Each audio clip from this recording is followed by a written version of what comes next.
People, ఈ రోజు అయితే నేను ముర్మురాల ఉప్మా ఎలా చేసుకోవాలో చూపిస్తాను. ఇదైతే easy, simple, quick snack recipe. First అయితే మురుమురాలని ఇలా నానబెట్టుకోవాలి. ఇప్పుడు ఒక ప్యాన్లో ఆయిల్ వేసుకొని హీట్ ఎక్కిన తర్వాత జీలకర్ర వేసుకొని వేయించుకోవాలి. ఇప్పుడు దీంట్లో కొంచెం పల్లీలు యాడ్ చేసుకోండి, లేదంటే మినపప్పు అయినా పర్వాలేదు. ఇప్పుడు మనం కట్ చేసి పెట్టుకున్న టమాటోస్ అండ్ ఆనియన్స్ అయితే యాడ్ చేసుకొని మళ్ళీ కలుపుకోవాలి.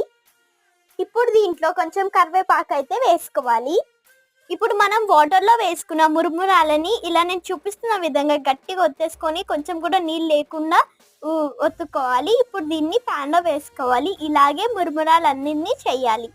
ఒకసారి కలుపుకొని పచ్చిమిరపకాయలు, పుట్నాల పప్పు పౌడర్ వేసుకోవాలి టేస్ట్ కోసం.